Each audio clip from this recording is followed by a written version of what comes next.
All right, so how's everybody doing today? Hotep, hey, this is Michael Imhotep, founder of the African History Network, host of the African History Network show. I'm a talk show host, researcher, lecturer, writer, and historian. So it's Friday, June 11th, 2021. And I'm on here for a few minutes to talk about the online course that I teach on Saturdays, 12 noon to 2 p.m. Eastern Standard Time. Ancient Kemet, the Moors, and the Maafa, understanding the transatlantic slave trade, what they didn't teach you in school. So we have a very special guest on Saturday, June 12th for our class. Our guest speaker is going to be Dr. David Imhotep, author of the book, The First Americans Were Africans Documented Evidence. The First Americans Were Africans Documented Evidence. He'll be our guest speaker once again, and just talk to him today. And we're going to, now in this online course, you know, we deal with thousands of years of history, and we deal with what led up to the transatlantic slave trade taking place. And I do a PowerPoint presentation. We have book references, articles, video clips, everything. It's a 10-week online course that I teach. And we teach it on Saturdays, 12 noon to 2 p.m. Eastern Standard Time. So our guest speaker on Saturday, June 12th, will be the author of the book, The First Americans Were Africans Documented Evidence, Dr. David Imhotep. And I want to do a brief overview here of what we cover in the online course. You're going to learn a lot when you take it. We do the class live. All the sessions are recorded, so you can go back and watch it over and over again. And I'm going to post a link here also so you can register for the class as well. As soon as you register, you can watch last week's class. So when we deal with the transatlantic slave trade, we can't start talking about it in 1441, or we can't start talking about it in 1619. We have to deal with thousands of years of history and deal with what led up to the transatlantic slave trade taking place. We have to understand this history chronologically. So we deal with archaeological discoveries. We deal with ancient Africa, ancient civilizations. We deal with the 800-year occupation of Europe by the Africans known as the Moors, who take the teachings from ancient Kemet, ancient Egypt into Europe, and this brings Europe out of the Dark Ages. Okay, we deal with all of that. Let's see here. Okay.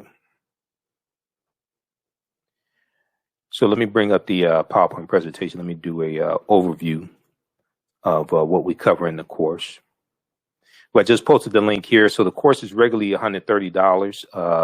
Because we're about halfway through it, it's on sale right now, $80. I'm sorry, it's on sale $60. It's on sale $60. We do the class live. All the sessions are recorded, so you can go back and watch it over and over again.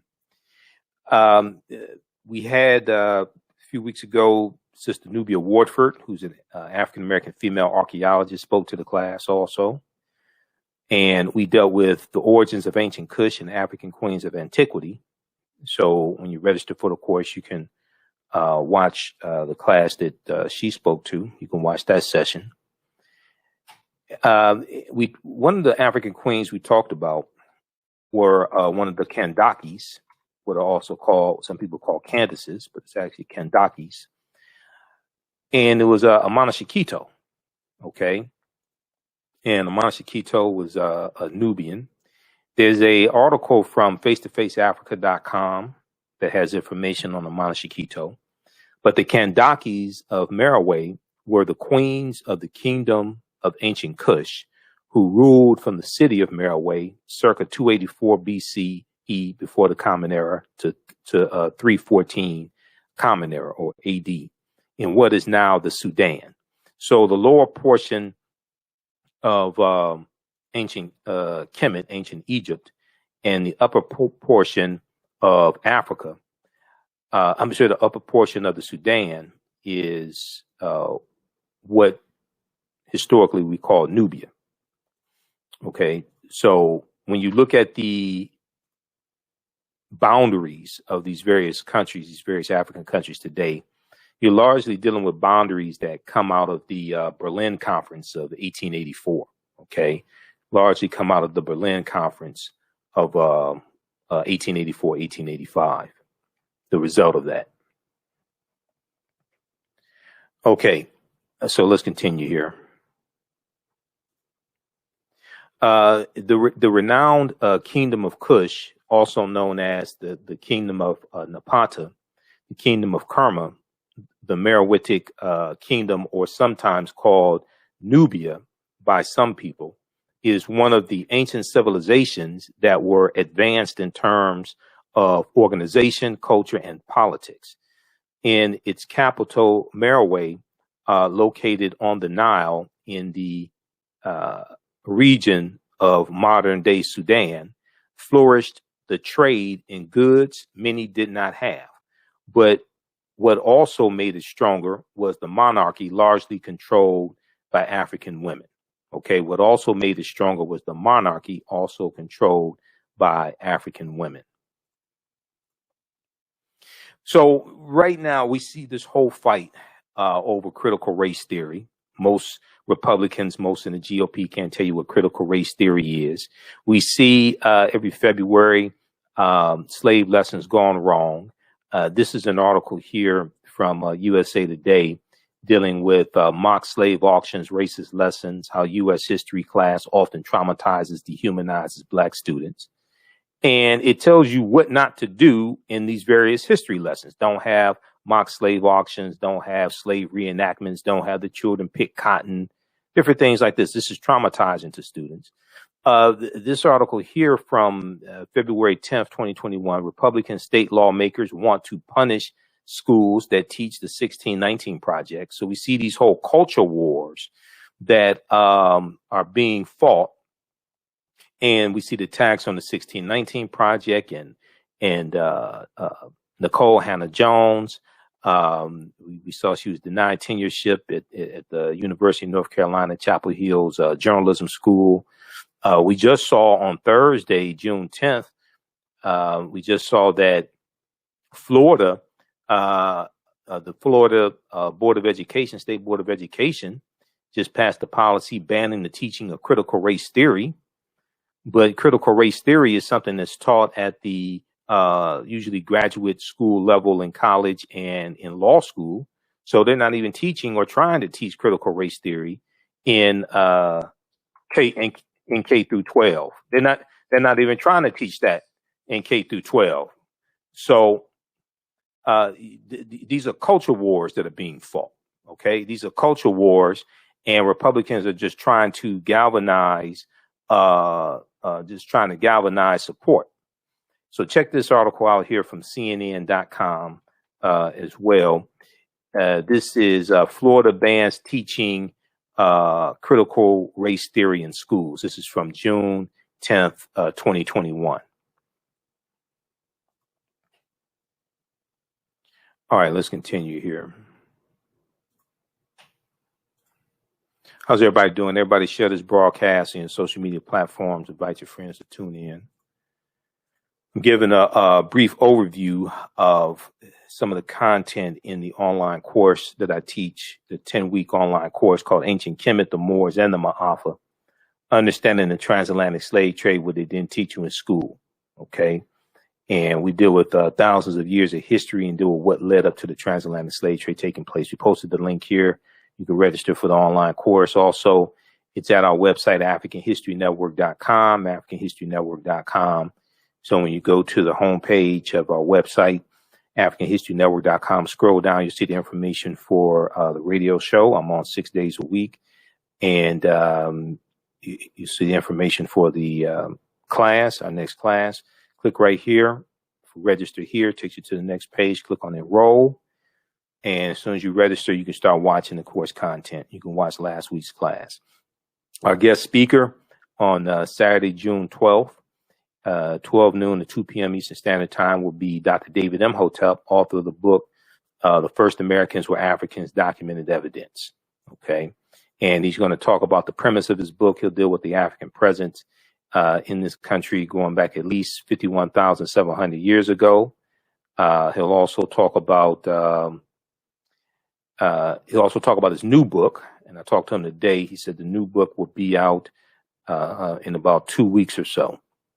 The First Americans Were Africans Revisited. Has more information, more research. So we're going to have a good conversation with him in our online course on Saturday, June 12th. All right. So let me go over some of the things that we deal with in the online course. Also, check out this study here from the Southern Poverty Law Center called Teaching Hard History of American Slavery. Teaching Hard History of American Slavery. I referenced this some in the course. This is a 52-page study from the Southern Poverty Law Center that documents how the history of slavery is being incorrectly taught in schools all across the country. And it also gives numerous recommendations on how to more correctly teach the history of slavery. Okay. Teaching Hard History American Slavery from the Southern Poverty Law Center. Go to splcenter.org and you can download it. And this article here from theatlantic.com from February 2018 talks about this study.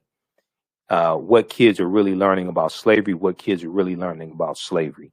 And what we're seeing right now with these culture wars being fought across the country in Republican dominated states, we're seeing an attack on voting rights and voter restriction laws being put in place to make it harder to vote.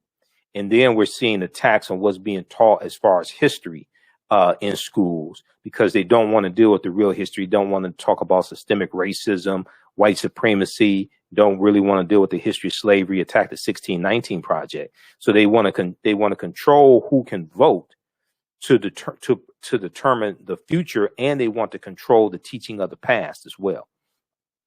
A new report released by the Southern Poverty Law Center's Teaching Tolerance Project points to the widespread failure to accurately teach the hard and nuanced history of American slavery and enslaved people. Collectively, the report finds that slavery is mistaught, mischaracterized, sanitized, and sentimentalized, leaving students poorly educated and contemporary issues of race and racism misunderstood. So one of the things we do in this course, one, this will give you a lot of tools that you can use with your children to help them better understand history. Two, I would say this class is PG-13. So if you want your children to participate with you as well, that's fine. I don't do a lot of cursing. It's not vulgar, etc. We do have to talk about slavery some. So of course, there's some unpleasant things we have to talk about, but it's not over the top. Okay. Let's see here. Just to give you some of the results of the study, they did a survey of 1,000 high school seniors, and here are some of the things they found. Among 12th graders, only 8% could identify slavery as the cause of the Civil War, or the central cause of the Civil War. Only 8% of 12th graders surveyed could identify slavery as the cause of the Civil War. Fewer than 1/3, or only 32%, correctly named the 13th Amendment of the U.S. Constitution as the formal end of slavery. Okay. A slightly higher share, 35%, chose the Emancipation Proclamation of January 1st, 1863. And fewer than half, or 46%, identified the Middle Passage as the transport of enslaved Africans across the Atlantic Ocean to North America. So read this article, What Kids Are Really Learning About Slavery, from theatlantic.com. That's from February 1st, 2018.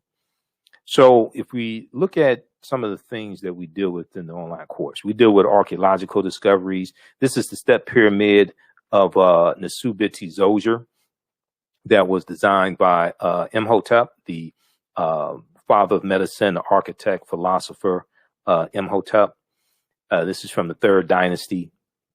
And we know Imhotep lived from about somewhere between 2780 and 3000 BC, somewhere around there. This is an early form of pyramid building called a mastaba, a flat bench pyramid, which is different than the pyramids at Giza, the great pyramids of Khufu, Khafre, and Menkaure. Here's some of the things that we deal with in the online course. How's everybody doing? Everybody share this broadcast on your social media platforms.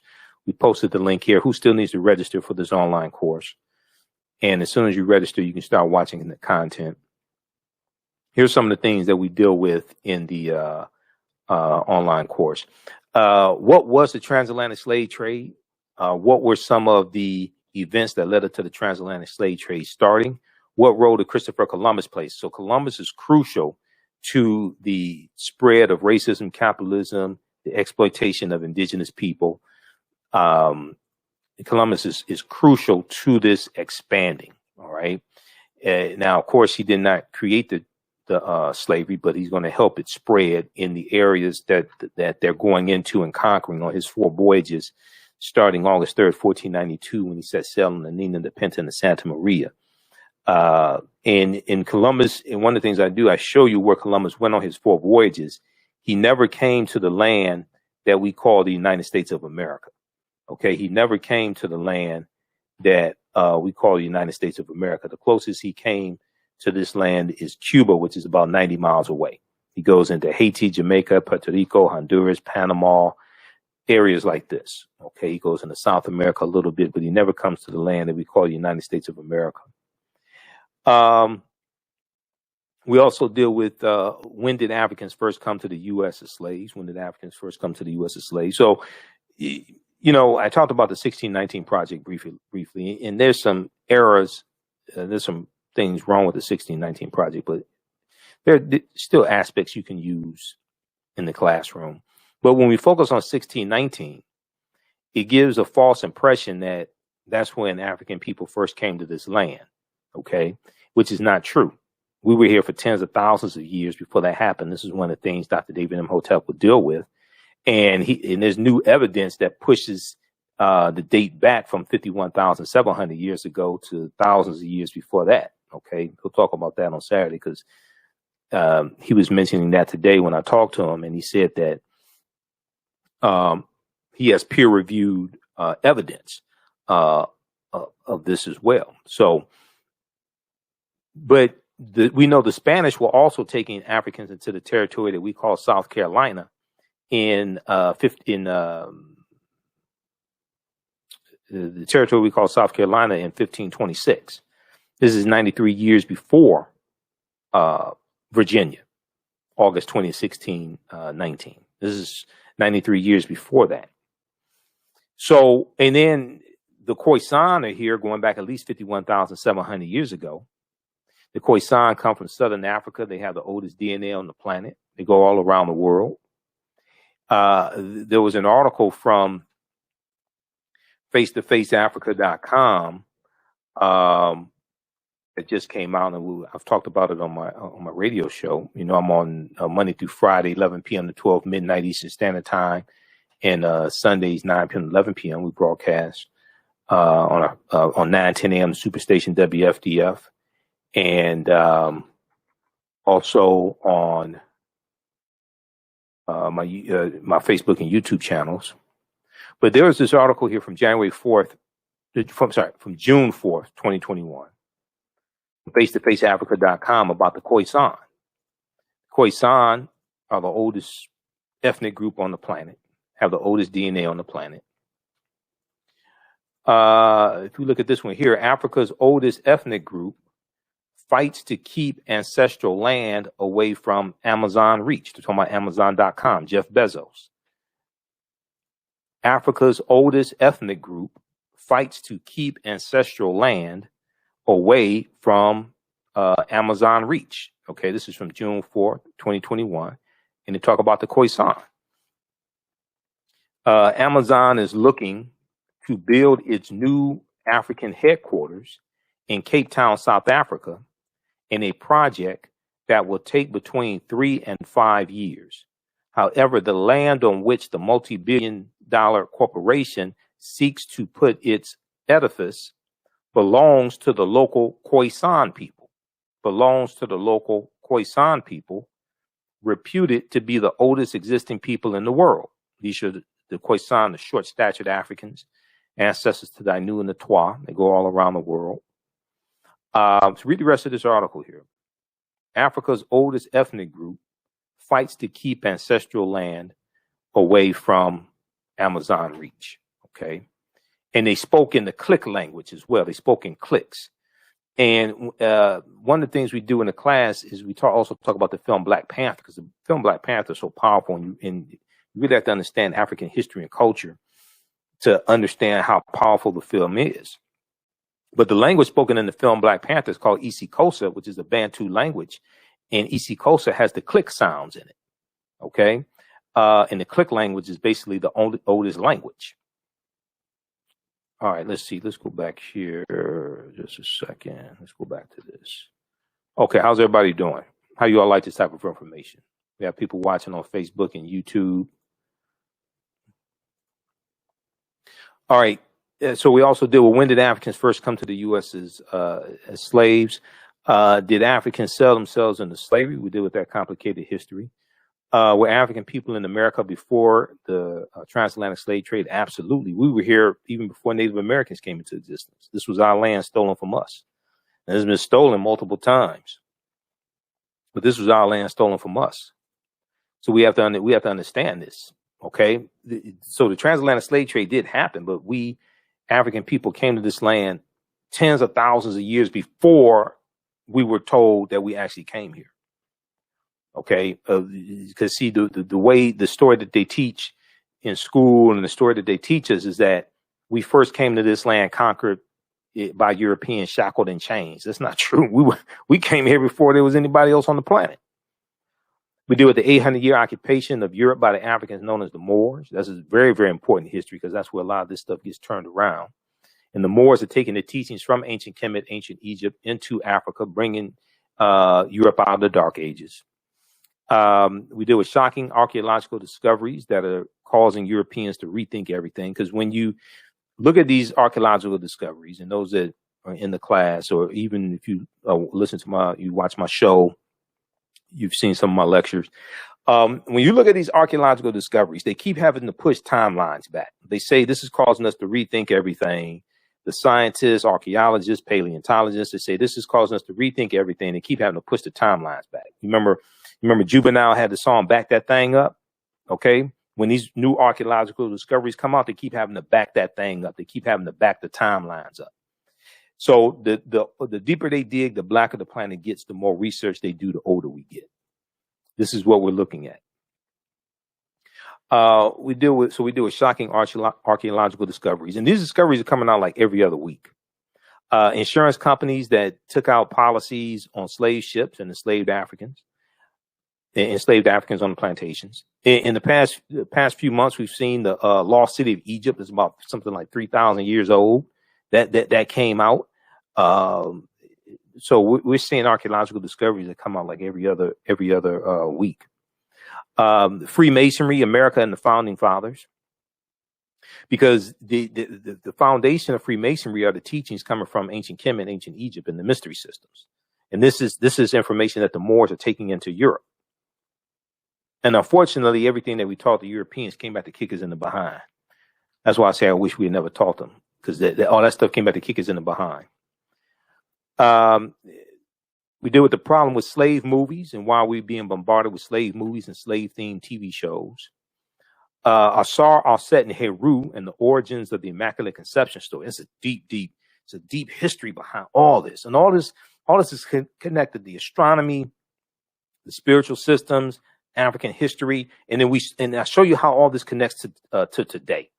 Everything from the symbol of the symbol of medicine, the caduceus, to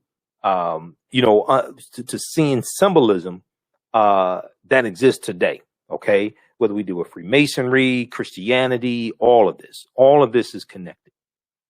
And to understand the existence of something, you must first understand the pre-existence of existence. Is one of my teachers, Professor Kabahayawatha Kamene, correctly teaches us.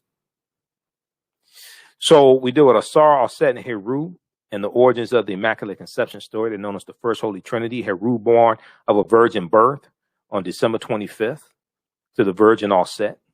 Links to ancient Kemet, Egypt, and early Christianity. Freemasons in America deal with the fake Willie Lynch letter 1712, because Willie Lynch never historically existed. The Willie Lynch letter is proven to be a fraud. Willie Lynch never historically existed. We need to throw the Willie Lynch letter in the garbage can and study real history. So this is Dr. David Imhotep once again. He's going to be our guest speaker in the class Saturday, June 12th, 2021. Now, a all the sessions are we do the class live, but all the sessions are recorded. I record all the sessions. So the archive, you can go back and watch this over and over again. So if you can't, if you're working, what have you, you can't be there at 12 noon when you get off work or what have you, or the next day, you can go back and watch the course. You can be sure to watch last week's class because we dealt with, last week, we dealt with Memphis, Tennessee, the relationship between Memphis, Tennessee and Memphis and Egypt, and how Memphis, Tennessee was named after Memphis in Egypt, and Andrew Jackson, President Andrew Jackson, was one of the founders of Memphis, Tennessee. And Memphis, Tennessee, I show you the evidence that Memphis, Tennessee is named after Memphis in Egypt. We had a really good class. We got into some of the Neteru, some of the deities, the forces of nature, all that. We had a really good class last Saturday. Okay, let's continue here. I'm gonna share a clip of Dr. David Imhotep here in just a minute. So just a second. Okay, on page 14 of his book, The First Americans Were Africans, Documented Evidence, this book here. And this is his first book, came out in 2011. It's out of print right now. His new book will be out in about 2 or 3 weeks. The First Americans Were Africans, Revisited. Okay. And let me post the link here again. Somebody asked for the link for the online course. Let me post it here again.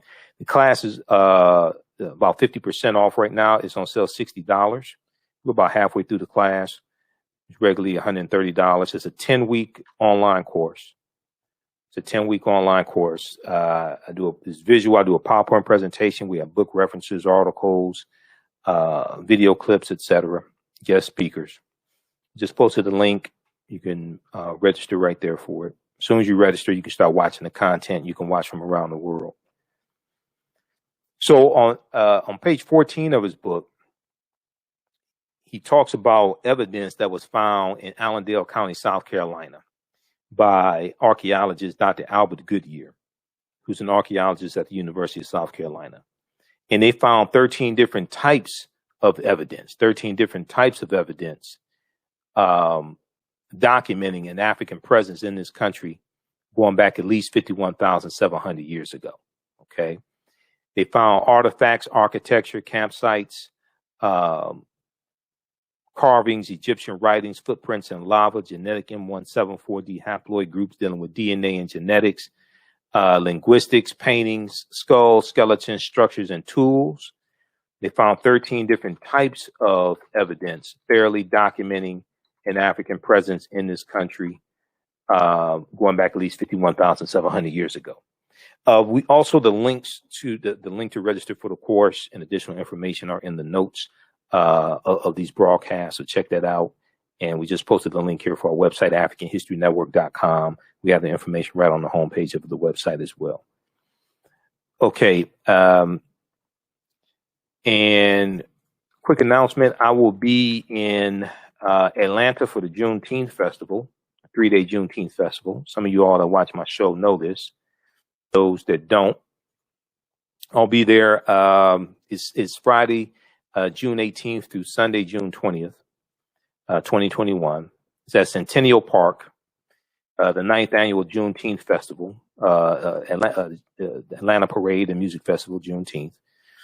I'll be speaking on Saturday, June 19th and Sunday, June 20th, 3 p.m. to 4 p.m. at the amphitheater at Centennial Park. The event is free and open to the public. They have thousands of people that come through. They have the times here as well. Okay. And musical acts this year are going to be Arrested Development. And I've been told Angie Stone is performing again this year as well. But they have all types of vendors. They have musical acts. They have everything going on there. Parade. It's a music festival. Okay. And it's free and open to the public. They usually have about 100 to 130 vendors, African-American vendors, African Caribbean vendors. I'll have a vendor booth there as well for the African History Network, so check us out. Okay. All right, let's continue here. But visit JuneteenthATL.com for more information. JuneteenthATL.com for more information. Let's continue. So this is some information here. This is on page 14 of his book. Now, this is Dr. Albert Goodyear. Dr. Albert Goodyear is an archaeologist at the University of South Carolina. And this is an article from ScienceDaily.com about his archaeological discovery. This article is from 2004. The name of the article is New Evidence Puts Man in North America 50,000 Years Ago. New Evidence Puts Man in North America 50,000 years ago. And here's a summary from ScienceDaily.com about the article. Here's what the summary says. Radiocarbon tests of carbonized plant remains where artifacts were unearthed last May along the Savannah River in Allendale County by University of South Carolina archaeologist Dr. Albert Goodyear indicate that the sediments containing these artifacts are at least 50,000 years old, meaning that humans inhabited North America long before the last ice age. So, well, who were these humans? These were the Khoisan. This is before Native Americans come into existence. This is before Europeans are on the planet. These were African people. African people are the original Americans. This does not mean the transatlantic slave trade did not happen. Yes, it did. But we were here tens of thousands of years before the transatlantic slave trade happened. That's why you have to understand a chronology of history. We were here long before that took place. Okay, so now this can be shocking to some people because some people just want to claim slavery and don't really understand history before that. And just, it's like, if you say we were here before slavery existed, then it's like you're taking away slavery from it. No, you can have slavery. I mean, it did happen, but we were here before anybody else existed on the planet. We were here in this land before anybody else existed on the planet. So, so there you have people that say, well, if we say we were here before slavery existed, then we can't get reparations. Well, I mean, one really don't have nothing to do with the other, but I hope you ain't holding your breath for reparations. I'm trying to tell you. I mean, H.R. 40 just passed out of the House Judiciary Committee a few weeks ago for the first time in 32 years. They don't have enough votes for a House floor vote. It takes 218 votes to get any bill passed. I'm for reparations in H.R. 40. I'm for making legal arguments for reparations and explaining actually what the process is, as opposed to making our people think they're going to get something when they're not going to get anything. But if you go check out H.R. 40 right now at govtrack.us or congress.gov, it has about 188 people that support it in the House of Representatives who are going to vote for it, who signed on to it. They're all Democrats. No Republicans support H.R. 40 in the House of Representatives, including the two black Republicans in the House of Representatives. Burgess Owens out of Utah and this other dumbass who's crying because he was rejected from the Congressional Black Caucus. They don't support H.R. 40. They don't support reparations, and they're black. The only people supporting reparations in the House of Representatives are Democrats. And in the Senate, you're not going to have any Republicans in the Senate support it. Senator Tim Scott, the only black Republican in the Senate, already said that he's against reparations. So the black Republicans against reparations, how many white ones in the Senate you think going to vote for it? So, okay, I'm trying to explain to people. But anyway. So, yeah, we were here long before slavery existed. Okay, let's continue.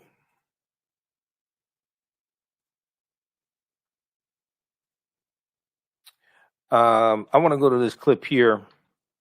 Dr. David Imhotep was interviewed on WKRP in Cincinnati, Channel 5. Everybody all right? Y'all got real quiet when I said that we were here before slavery. He was on WKRP in Cincinnati, Channel 5. And I want to pull this up. I want to go to this clip here.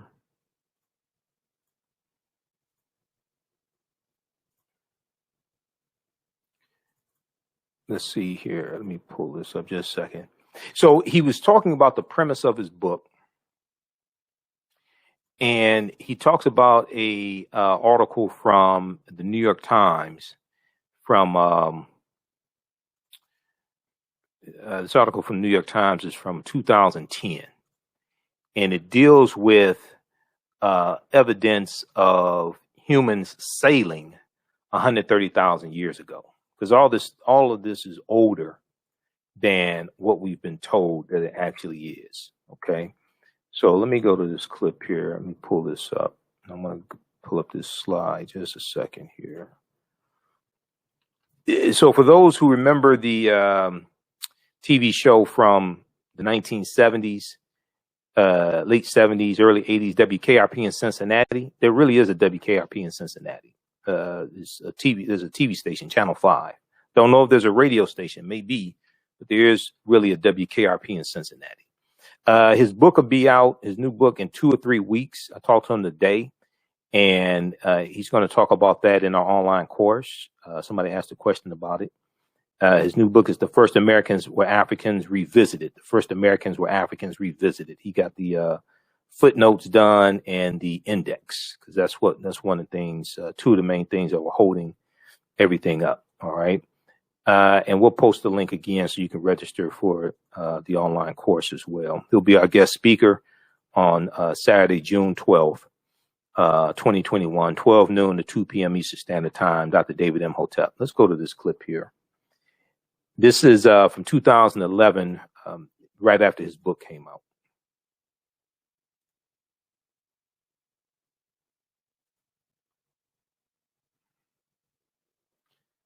All right, hold on.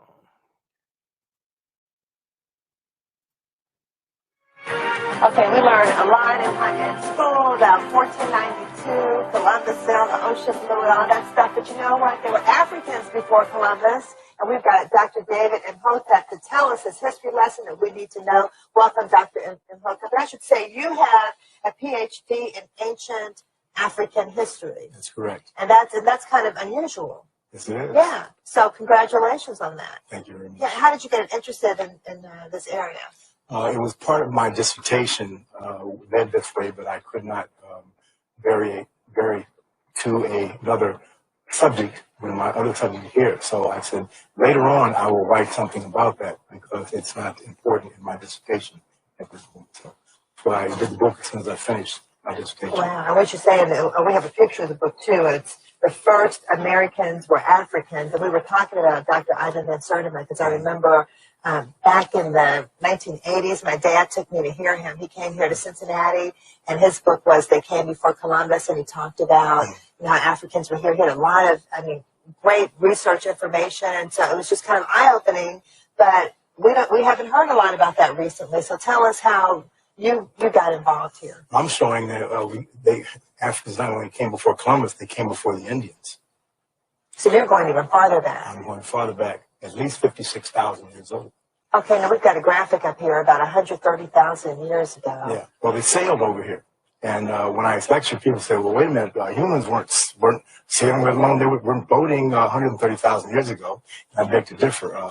Last year, New York Times quoted the BBC, and they wrote an article on how in Crete they have found a stone industry of stone tools dating back to at least 130,000 years. And Crete has been an island in the middle of the Mediterranean for 5 million years. So they had to sail. And it was a continuous civilization, which means they were going back and forth. They knew how to navigate. So if they got to Crete 130,000 years ago, it's easy 70,000 years later that they could make it to the Americans at 56,000 years ago. Right.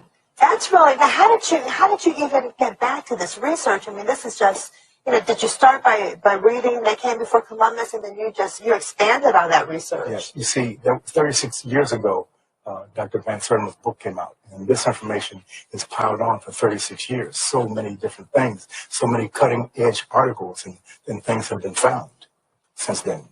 Yeah, and what's the reaction you get when you talk about how Africans came here even before Native Americans? People are amazed. They're shocked. They're shocked. First come shocks, and then they're smiling, and some frown, of course. And then, and what about the school systems? Because, have we gotten this information to the educational system? Not yet. The book has only been out for a month and a half. And what kind of feedback are you getting though when you go around and talk about this? I mean, I'm assuming you're doing lectures around the country. Yeah, well, I always bring my peer-reviewed articles because my thesis, which is the same as my title, "The First Americans Were Africans," is backed up by 7, soon to be 8 peer-reviewed journal articles, which is the height of academia. Wow. And so you've got credibility. I mean, people can see this research. What do you think? Do you think this is going to change history at all? Well, for hundreds of years in Europe, people thought that the world was flat. And it took a while for them to be able to say the world was round, right? In order to go out there and navigate and see that it was indeed round. So it's going to take a little while for them to be around us, but it will happen. Well, and tell us a little bit about these Africans who came before the Indians, before Columbus. Okay, they came here, and they were first. They came to Pedro Fiorito, which is northeastern Brazil. You'll see that that's the closest point from Africa to South America. And by canoe, a fellow, a navigator who was a doctor, wanted to prove that it could be done just in a canoe. He set out in a canoe with a supply ship. They did not touch him. He had a canoe with no oars, no paddle, no sail, nothing. He just sat there, and the currents took him straight from Africa to here. You've heard about people, if you throw a bottle in the water with a note, it'll come over. Yes, there are rivers in the ocean, currents, and it took him 52 days only. So you don't say large sail on that vessel, and you get here in less than a month. So it's definitely possible. We know that. It's physically possible. Absolutely. Yeah. And so what part of Africa were the Africans from who came to Brazil? Well, the DNA, the Genome Project found that the earliest ones, the ones that they found in Tierra del Fuego, the very tip of South America in 1874, 1876, were the short Africans, the Khoisan, who spoke clicks like that. The God must be crazy to this. A movie on Yeah, I remember that, yeah. Yes. So they have about the Coca-Cola bottle selling, yeah. Yes, they have the oldest DNA and the oldest language on the planet, and they were all over. Oh, wow. All over all 3 Americas, as well as Asia. Well, have they done any DNA tests in Brazil to see that? Yes, they have. The Genome Project went all around the world. There were 100,000 people participating. Wow. Taking DNA swabs. And so first we know that it's possible to get over here by canoe, and second of all, the DNA from that group of Africans is in Brazil. The most important thing, not to forget, to ask me, well, I will tell you that, where do the Native Americans come from? Well, we've always been taught that they came across the Bering Straits from Asia. This is true, but they did not come until 3000 BC. There is no evidence of them coming before 3000 BC. So for 53,000 years, there were nothing but Africans in North, Central, and South America. Wow. When they come over 3000 BC, those two groups, the Africans and the Mongolians, get together, Asians, get together, and their children are the Native Americans. Wow. This is why the Native Americans do not look Chinese.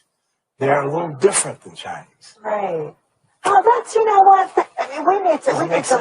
It makes a lot of sense, yes. Dr. Imhotep, and we need to learn our history. Yes. So I think it's fantastic that you've written this book, and I know people are wondering, how did they get the first Americans? All right. So that's from 2011. His new book will be out. His new book will be on Amazon. It'll be out in 2 or 3 weeks. I talked to him today. He's going to be our guest speaker in our online class on Saturday, June 12th, 2021, 12 noon to 2 p.m. Eastern Standard Time. Okay. Ancient Kemet, the Moors, and the Maafa, understanding the transatlantic slave trade, what they didn't teach you in school. It's a 10-week online course that I teach, and we deal with thousands of years of history and what led up to the transatlantic slave trade taking place. Let me bring up the flyer again. Right here. Where is it? Right here.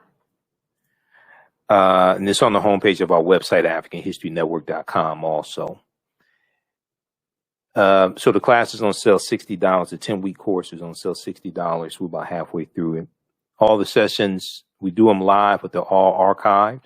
So you can go back and watch them over and over again. There was a article here from face-to-faceafrica.com, I want to pull back up. He talked about the Khoisan in the clip. And this article here dealing with Amazon trying to set up a facility in Cape Town, South Africa, is in the Khoisan ancestral land. If we look at this article once again from face-to-faceafrica.com, Africa's oldest ethnic group fights to keep ancestral land away from Amazon reach. This is Amazon, Jeff Bezos. This is from June 4th, 2021. There's a Khoisan man right here. Amazon is looking to build its new African headquarters in Cape Town, South Africa, in a project that will take between 3 and 5 years. However, the land on which the multi-billion-dollar corporation seeks to put its edifice belongs to the local Khoisan people, reputed to be the oldest existing people in the world. Read the rest of this article. So this is who the Khoisan were here in this land that we call the United States of America, and they were in South Carolina. Okay, they were in South Carolina.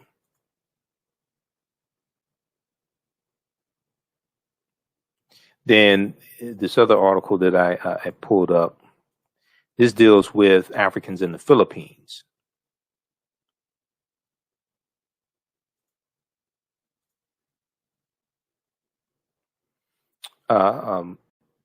These native Africans were the original inhabitants of the Philippines. This is from October 26, 2018 from face-to-faceafrica.com. These native Africans were the original inhabitants of the Philippines. They talk about the Eta, the indigenous black-skinned people who inhabit the remote mountainous regions of Luzon, Philippines. The Eta are under the bracket of Austronesians, groups in Southeast Asia, Oceania, and East Africa that speak languages belonging to the Austronesian language family. Okay, and here's some other Africans there in the Philippines.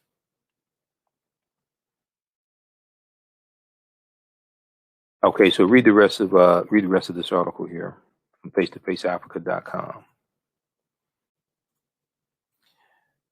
All right, let's go back to the slide quickly. So let's continue here. All right. This article here, this is from New York Times, February 15th, 2010.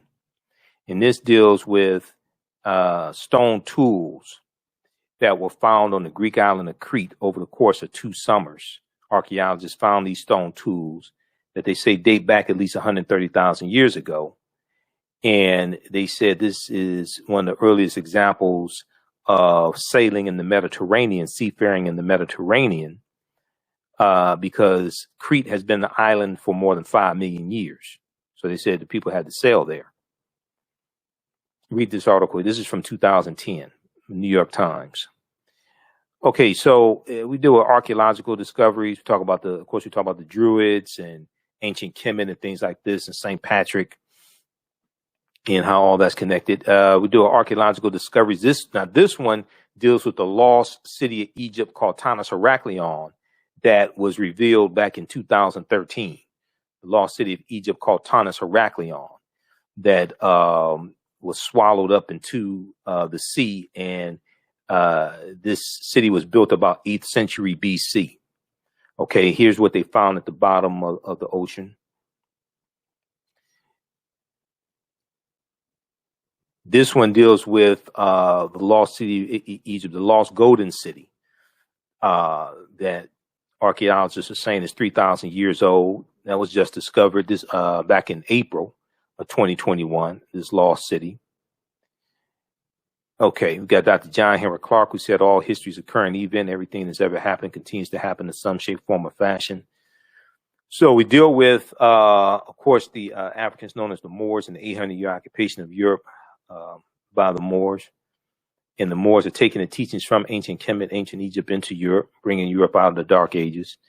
When we look at something like the Washington Monument, or what's called a Tekken, that's a very ancient African symbol of resurrection, coming from the story of Osar, Aset, and Heru, who the Greeks called Osiris, Isis, and Horus. We see this ties into Freemasonry as well. Okay, this is a famous statue of Osar, Aset, and Heru, which we talk about in the class. And all these sessions are recorded. So as soon as you register, you can go back and watch last week's class and the week before that. You'll be ready for Dr. David Imhotep on Saturday, June 12th, 12 noon to 2 p.m. Eastern Standard Time. And if you miss it, you'll be able to go back and watch it because we archive all the classes. The Tekken is there were about 1,200 Tekken all throughout ancient Kemet. Today there are only about 12, between 7 to 12. And the word Mason is derived from the Latin words mass and sun. The Latin words mass and sun. Mason means a child of light and expresses the desire to pursue light, which is a metaphor for the sun, which symbolizes knowledge. The term child of light, or sons and daughters of light, was first used to identify students who had completed 42 years of study in the temples of ancient Kemet. Many Masonic temples were modeled after the temples of ancient Kemet, places where light or knowledge was imparted in a series of steps or degrees. Read Egypt on the Potomac by Tony Browder. And this is one of the books I reference in the course. Now, you don't have to buy any of these books to follow along in class. You can if you want to for your library. This would be a good book to start with. This one, in Nile Valley Contributions to Civilization by Tony Browder. Pages 18 and 32 of Egypt on the Potomac. Because Egypt on the Potomac deals with how the layout of Washington, D.C. is a copy of the layout of ancient Kemet, ancient Egypt. Did you know that 50 of the 56 signers of the Declaration of Independence were Freemasons, and 13 of the 39 signers of the U.S. Constitution were Freemasons? It's page 18 of Egypt on the Potomac. So we deal with the Neteru, some of the Neteru. We deal with the story of Asar, Set, and Heru, and the first Holy Trinity, and Asar being born of a virgin birth. Okay. We'll also talk about ISIS, and DC Comics had the TV show ISIS in the 1970s, the Secrets of ISIS, and we didn't know that ISIS was an African woman. And we see from the Virgin Aset, you get the Black Madonna and Child, and then you get the decolorized version, you get the white version of it. Okay, we did what Wise Christmas celebrated on December 25th, which is a deep, that's a deep history as well, and deals with astronomy and the winter solstice and all of that. We talk about the film Black Panther. Film Black Panther is deep on multiple levels. Film Black Panther is deep on multiple levels, deals with African history. It deals with African history and culture and spiritual systems and language and different things like that. Okay. So the film Black Panther, the film, I've done lectures done with the film Black Panther, done a lot of research on the history of the Black Panther comic book, and two of the books that I read dealing with Black Panther. This one here from Marvel, Black Panther: The Ultimate Guide, deals with the 52-year history of the Black Panther comic book. So I had to learn, I read some Black Panther comics when I was a child, but I had to go deep into research and understand characters, storylines, themes, different things like this, because we see that reflected in the movie. Okay, so I had to understand that. So I had to read this one, and then I also read this one here, Black Panther, the official movie tie-in special. This is from Marvel. Black Panther, the official movie tie-in special. So that has background information on the movie, storylines, interviews with the cast, all different types of things like this to give background information on the film Black Panther. But the language that's spoken in the film Black Panther is called Isikosa. isiXhosa is a Bantu language. Bantu languages are a group of some 500 languages belonging to the Bantoid subgroup of the Benue Congo branch of the Niger-Congo language family. The Bantu languages are spoken in a very large area, including most of Africa, from southern Cameroon eastward to Kenya and southward to the southernmost tip of the continent. Okay, southernmost tip of Africa. 12 Bantu languages are spoken by more than 5 million people, including Rundi, Rwanda, Shona, Xhosa or isiXhosa. isiXhosa is the language spoken in the film Black Panther. Zulu or Amazulu. Okay, now Swahili or Kiswahili, which is spoken by 5 million people as a mother tongue and some 30 million as a second language, is a Bantu lingua franca important in both commerce and literature.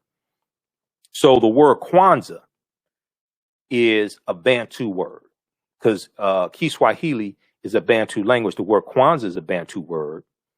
Also, the word Wakanda is a Bantu word as well, because Wakanda is a real word. Wakanda, we see it in Native American languages like the Omaha Ponca and Sioux Indian language. And it means possesses secret powers. It's also a Bantu word. I'm not been trying to find exactly which language it's in. I know that Kanda, K-A-N-D-A, is a Kikongo word, which is a Bantu language, and it means family in Kikongo. But the film is deep. And in researching it and researching the word Wakanda, what it actually really means, finding in the Native American languages, would make sense because, you know, African people existed before Native Americans. There's a relationship between African people and Native Americans. So it makes sense. All right, let's continue here.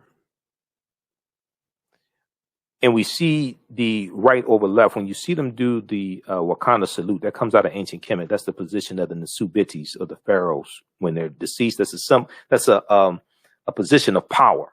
It's always right over left when you see it as well. That's the position of the Nasubitis. And it goes around the world. So in Black Panther, when you see them do the Wakanda salute, 99.9% of the time is right over left. Okay. So that's just a brief overview of the 10-week online course with some of the things we cover. I do a PowerPoint presentation. We have book references, articles, video clips, guest speakers. So you can register for it at our website, AfricanHistoryNetwork.com, AfricanHistoryNetwork.com. We'll post a link here as well, and it's in the thread of the broadcast. Okay, the link. I do the classes live Saturdays, 12 noon to 2 p.m. Eastern Standard Time usually. But all the sessions are recorded. They're all archived. So you can go back and watch it over and over again. Okay, so as soon as you register, you can watch last week's class. And you'll be ready for Saturday, June 12th. Our guest speaker will be Dr. David Imhotep, author of the book, The First Americans Were Africans, Documented Evidence. So you go to our website, AfricanHistoryNetwork.com. Right on the homepage, scroll down. You'll see the information for our radio show. And we have the information here. It's still loading. We'll have the information here for the class. Click here to register here and takes you to the next page. Click on enroll. You can register. The class is about 50% off right now. It's on sale $60, the whole 10-week course. It's regularly $130. And I'll post a link here once again so you can register for it. All right, now be sure to listen to my radio show and watch us here on Facebook and YouTube Monday through Friday. We're here Monday through Friday, 11 p.m. to midnight Eastern Standard Time, the African History Network show, and then also Sundays, 9 p.m. to 11 p.m. Eastern Standard Time.